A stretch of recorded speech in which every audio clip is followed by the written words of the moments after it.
Hey guys, how are you? Welcome to Expert Secrets for the Network Marketing Mom. My name is Tamara Varmus, and yes, I am a network marketing mom, and I'm taking you guys on my journey using this awesome book by Russell Brunson, ta-da, Expert Secrets. I'm going through it page by page and documenting my journey in taking my business back online. I have been a little bit on hiatus since I stepped away from online for various reasons, and I'm just coming back and I want to make it good. I want to do it right, and I want to do it in the non-traditional route for network marketers, and I want to show that you all that it can be done and it can be massively successful. And I'm using Russell Brunson's Expert Secrets as a blueprint for that. So I hope you will enjoy this process because it's a journey for me too. I've read all of Russell Brunson's books. I have used ClickFunnels for a while. I'm familiar with a lot of these things, but I haven't applied everything. And so you guys are helping me be accountable to it. You're helping me do exactly what he's saying and making sure that I'm not, skipping over something, because I really believe it can be awesome. So today I'm going to do a little bit of glass boarding. I don't think I can flip my camera around, can I? I can. This is my glass board. We're going to do some whiteboarding, I guess, with my glass board in my awesome office, because it feels like a Friday and I don't know why, but it does. It's only Wednesday. Maybe it's just because I'm excited about everything I'm learning. So I got my markers here, and we're going to talk a little bit about riches and the niches. Now, let me just preface this by saying that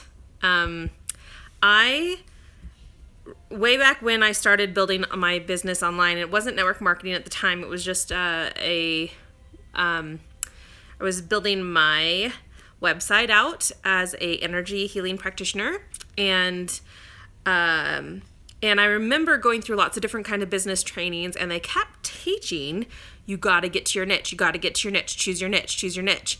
And I was very confused by that, partially because I felt like that was confining me. I'm a person that is like, everything's a possibility, but choosing a niche was a little bit like scary because I wanted to serve everybody, and I thought I could serve everybody. And so the niche was confining, a little claustrophobic, so I chose to not do that, and I think that impacted the growth of my business negatively because I didn't feel safe choosing a niche. So I'm here to tell you 10 years later, choose the niche, but we're going to do it a different way. We're going to do it Russell Brunson style, and it's going to be awesome.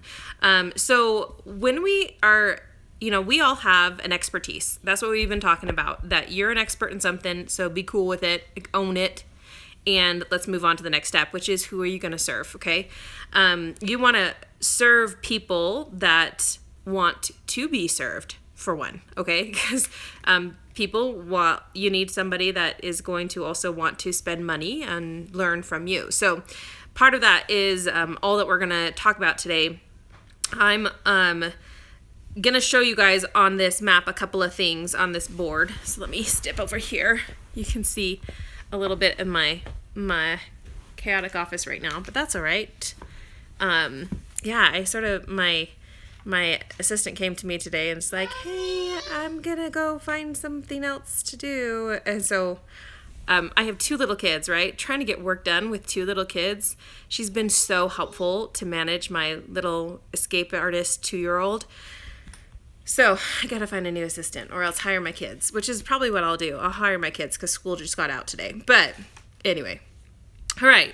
So there's 3 markets, and I'm gonna draw this on a map, and then I'll explain it as I go. Okay. All right. So we're gonna do this. There's 3 markets that we're gonna talk about. Ooh, this is weird doing it from this way. Okay. So there's wealth. There's relationships. And then the third one is health. Okay, so traditionally in the world around you, as you're choosing, where you reside for your network marketing company, I'm with doTERRA, so I sort of hang out here and I sort of hang out here. Okay, but you have to identify which market you're in. Okay, and once you know which market you're in, you have to actually identify the sub-market. So each of these are going to have multiple, not just 4 or 5, but a ton of different sub-markets, okay? And these sub-markets is where you're going to hang out, okay? A lot of times, one of the things that I realized as I was reading Russell's book is that traditional business coaches will say, go do your market research. Well, I'm going to clarify that and say, no, go do your sub-market research. Okay, you don't need to hang out here. You actually need to hang out here to do your research. And then you need to go beyond that and create. There's a lot of different niches of these sub-markets. And what you're going to do is you're going to, let me get a different marker because I sort of want to highlight this if I can find it. What you're going to do is create your own niche. This is you. This is going to be where you hang out. You're not in competition to these niches over here. You're creating your own sub-market niche. How do you want to? No. Yeah, your own niche of a sub-market, okay? He shares a story of something called the Blue Ocean Strategy by Chan Kim, basically saying that most times people, what happens is that their market gets full and a little bit saturated, people often say. And when it's saturated, people are like trying to compete against each other. And so then people go and create submarkets. And then once they've created a submarket, that submarket can actually get saturated too. And then because that gets saturated, people go and create new niches out of that. And I think that some of these niches are also getting saturated, and so people have to branch off of that. So to share with you what that might look like. Oh gosh, my little 2-year-old just found my markers. No. Hey bud, where's the board? You can color on this board. Here. Why don't you color on this board? Here you go. Color on that board. Color on that. Can you color on that one? Right there. Color on the back of that. Here you go. Take that marker. Color on that. They like to color on stuff, and they're super creative kids. All right, so what we're talking about is basically you want to get to a niche that is creative, different, and special. You want to create your own niche, right? But that it has to be based on your research of the submarket, not of the market, but of the submarket. So what that means is that you're going to you know that, like, for example, okay, let's just start with me as a perfect example here. All right, so my company is doTERRA, all right, and my so how does this work for me? Well, my market is health, the big HEALTH. I don't know how to spell while I talk sometimes. So my market is health, okay? And then my sub-market is actually, I'm going to identify it as alternative health, okay? And if my sub-market is alternative health, what's my niche? Well, technically, my niche is essential oils, okay? But the funny thing is that is becoming such a huge trend and a popular thing that it's almost becoming what they call in that book, it's almost becoming what does he call it? In the Blue Ocean Strategy book, it's becoming, what does he say? I got to figure out the word because it's so funny. Red ocean, because everybody's fighting for space in that. And if you try to compete against other essential oil companies or other, things, then you're just fighting for a very small piece of the market. But if you go back up to your sub-market niche, so your sub-market here to alternative health, and you start researching what's happening here and figuring out who's the players here, what are they doing, and how are they doing it, then you will start creating relationships with those people that will help your business actually.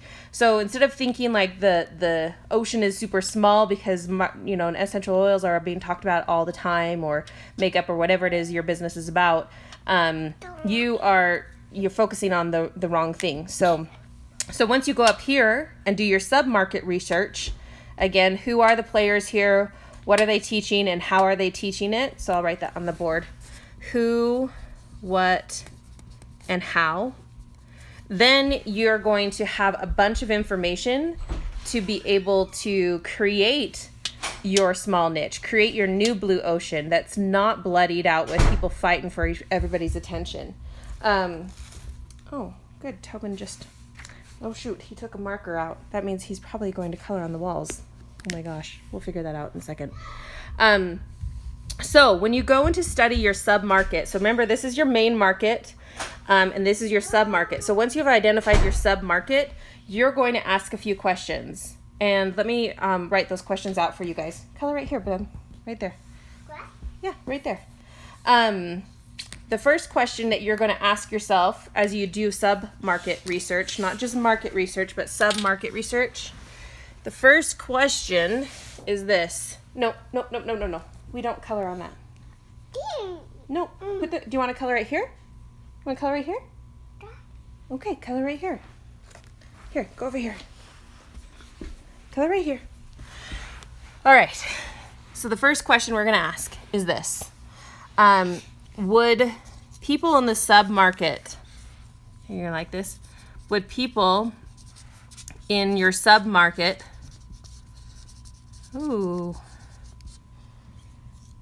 be excited by your niche or AKA new opportunity? Because what you're doing is actually creating a new opportunity, which is a new niche. All right? You want a new niche. You don't want this the same thing that everybody else is doing. You want to stand out and create a new opportunity to people, okay? The second question you're going to ask is you're going to evaluate the submarket. Are there, what he says, irrationally passionate? Okay? How do you identify if somebody's irrationally passionate? Okay? So what you're going to find is that if they meet these 3 qualifications. Oh, Tobin. Seriously. We're coloring expo markers. Anybody know how to get that out of carpet? That'd be great. Tell me.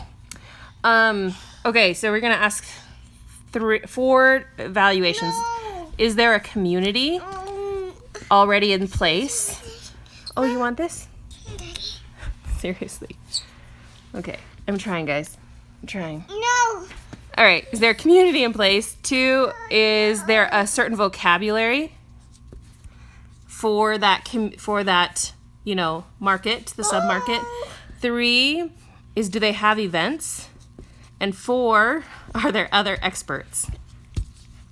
Oh gosh, this board is amazing. Tobin's doing such a good job. Say hi, Tobes. Say hi. Say hi. All right. So that's really important because in your submarket, you want to know that it's a vibrant community. Oh, no. I'm using it. Here you go. Hold that. Say hi. Say hi, seriously, handsome. You want to know that the submarket is vibrant, that can withstand, not withstand, but be able to afford, what you're going to be selling them as far as information. And you want to say hi? You can't see it. There you go. Say hi. Say hi. Here, let's flip it around. All right, and then the last thing that you want to ask about your submarket as you do this research is this. Key question. Hold on, don't press that. Okay, we're going to ask them one more question. Let's write it down, Topes. Let's write it down. The third thing you're going to ask is this. Woo. You guys are so patient. Thanks. This is my life, as every other mom's life is. The third question you're going to ask, are the people willing and able to spend money on information? This is really key. So when you do your sub-market research, thanks, Topes. What you're going to find is that you want to have these 3 questions answered in your research about different submarkets, okay? Because of that, you're going to identify who are the key players and where you fit in, and then you can create your niche. So what does that mean for me currently? That means I got some research to do. No! So I will post in the comments below. Here you go. I will post in the comments below what it is that we are doing to be preparing ourselves for dominating our industry and what it looks like. Oh, Tobin, color on here, not on the carpet. That's, when I showed you the 3 circles of the 3 different markets, my company, doTERRA, I would fit 2 of those markets. Not only am I going to fit health, but I'm also going to fit wealth. Okay, so how am I going to approach online marketing is going to actually be different for the slightly different because I'm approaching the product sales from the health standpoint and the business building opportunity of network marketing from the wealth standpoint. So there's a little bit more research that I got to do on both sides. I have one product out there. It's a mentoring training program called Prelete. And I think I got to do a little bit more research even in that to position that for, just smarter marketing online. So I have some research to do, as do you if you're following along with this. So I will post in the comments, or actually in the description, where you can get your own copy of Expert Secrets and join me in this journey and start taking your business online. Or you can just see me, try to manage 5 kids and do this on my own. It's a little nutso sometimes, but I think I'm really excited for it. I'm excited to just be real with you guys about my journey, what it's going to look like. But what you're going to want to do right now, go watch all the previous 3 episodes that I've done so far, and get ready, because this is foundational for where you're going to take your business online in the future. But this market research, traditionally what it's called is market research, but we're going to do submarket research. We're going to dominate submarket research, and it's going to be good. So I'm excited. I will get back to you guys on my market research. I will report, because this is more than anything, this is a process for me to make sure I'm holding myself accountable to what it is I'm trying to do, because I have that urge and desire to serve way more many people than traditional network marketing allows. Not allows, but I want to do it in a different way. I want to do it in a unique way, and I want to show people that it's possible. And so this is my path, and I'm on it. And I'm excited to have you guys with me. So hit subscribe so you guys can get updates of my future episodes. I think, I can't guarantee that I'll be doing them every day, but I want to move through this really fast because I want to be up and running way sooner than not. So hopefully you guys are learning something. Let me know if you have any questions or thoughts or what you're discovering for yourself. And let's go do this. Let's go be experts. And I'll talk to you later. Bye.